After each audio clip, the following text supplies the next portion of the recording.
मैं आज इस सदन में पूछना चाहती हूँ मोदी सरकार से, सॉरी 400 पार का नारा फेल होने के बाद एनडीए सरकार से पूछना चाहती हूँ, आप मणिपुर पर देश की जनता से माफी कब मांगोगे? आप किसान आंदोलन में शहीद हुए 700 से अधिक किसानों के परिवारों की माफी कब मांगोगे? नोटबंदी के चलते हजारों लोगों के परिवार और छोटे कारोबार बंद हुए, उसके लिए माफी कब मांगोगे? हाथरस के लिए, उन्नाव के लिए आप माफी कब मांगोगे? आए दिन महिलाओं पर हो रहे अत्याचारों के लिए माफी कब मांगोगे? जो बदलापुर में मासूम बच्चों के ऊपर मोलेस्टेशन हुआ, उसके लिए आप कब माफी मांगोगे? जेल में बैठकर अपराधी मर्डर प्लॉट संरक्षण दे रहे हैं, उसके लिए आप कब माफी मांगोगे? खैर, ये इनकी हिस्ट्री रही है या इनके डीएनए में है कि माफी सिर्फ खुद को बचाने के लिए अथॉरिटी में बैठे लोगों से मांगते हैं, आम जनता से ये माफी नहीं मांगते हैं।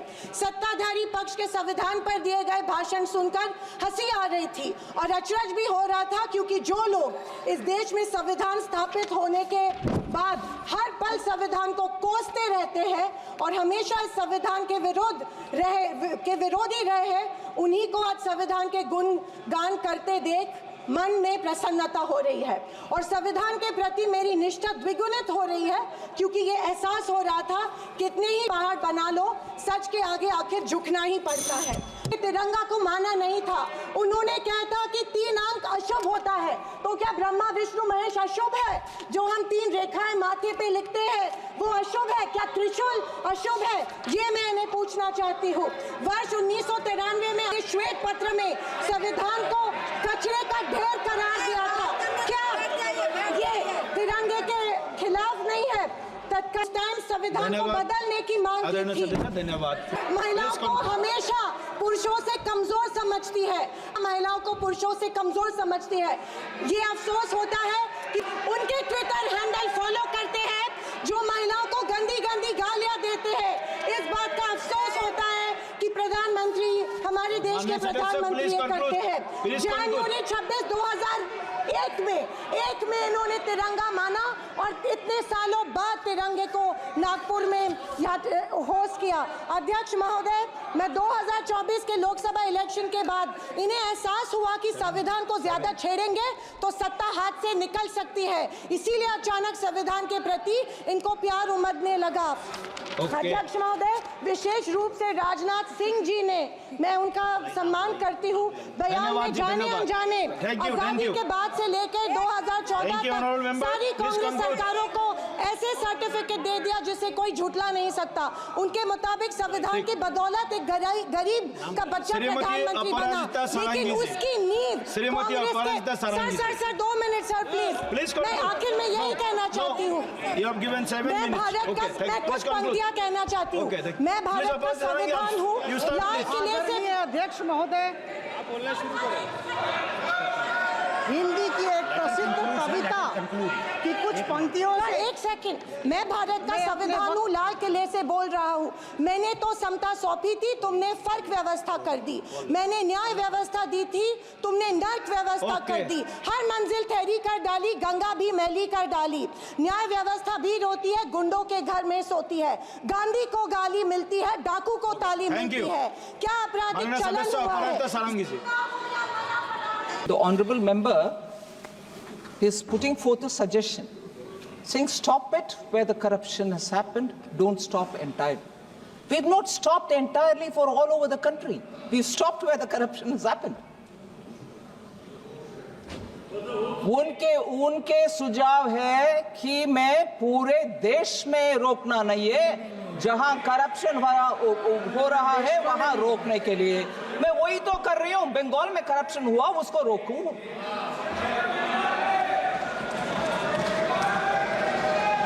मैंने गलत समझा है क्या?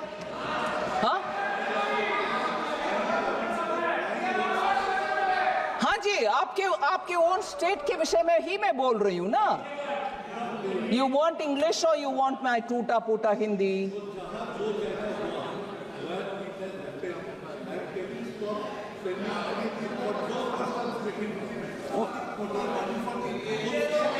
Oh, you're saying in the state of Bengal, जहां करप्शन हुआ वहां ना देना, बाकी जगह पर देना। ये मैं कैसे तय करूं जी? मैं कैसे तय करूं?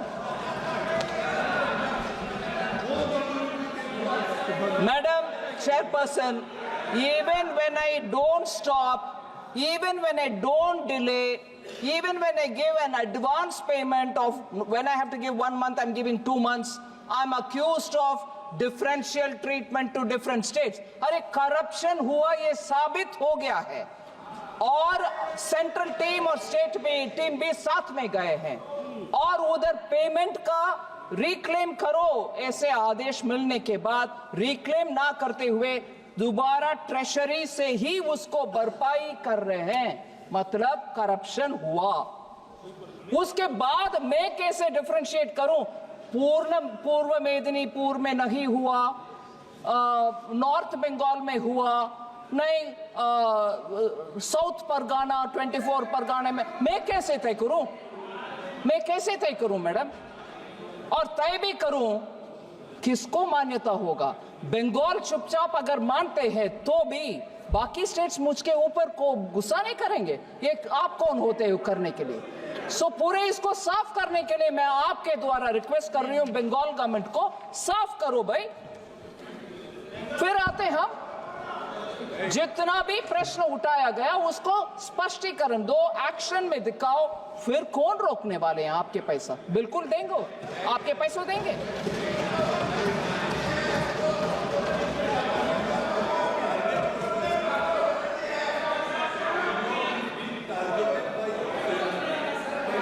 दिन तक आप ये करेंगे, आपका जो purpose to make your party more influence in the state, it will never happen.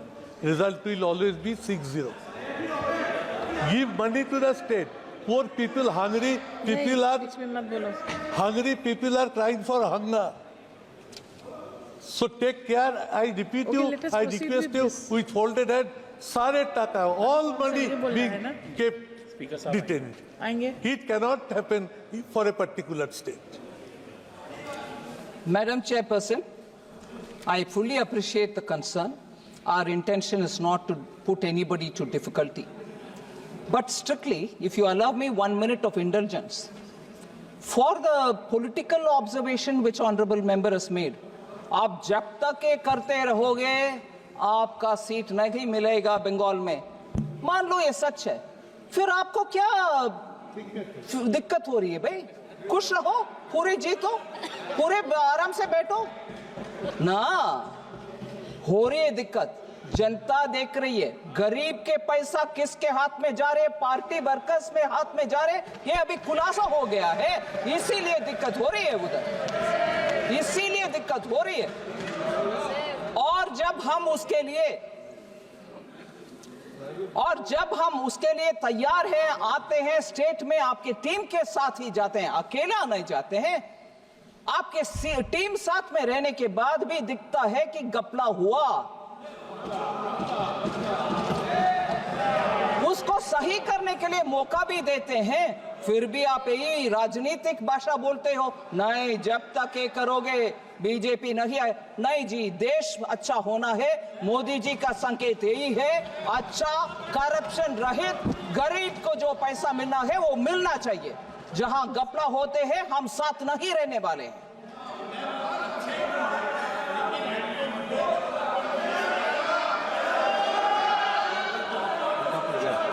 एक का ही है, नहीं सर अभी बैठ गई है, उनका सुन रही है, आपने परमिशन नहीं दी वैसे ही।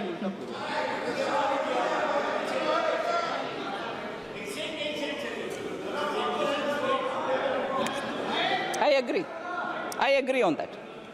Center and state will have to work together. I agree on that. Honorable Chairman sir, Speaker sir, मैं सिर्फ 2 विषय स्पष्टीकरण दे देती हूं, क्योंकि मेंबर देवेंद्र यादव जी दिखाई नहीं दे रहे, मगर वो एक इम्पोर्टेंट प्रश्न पूछे और वैसे ही सुप्रिया सूले जी भी पूछे। हाँ, all right, yeah, I'm coming, I'm trying to answer as much as possible. Sorry. Honorable Speaker, sir.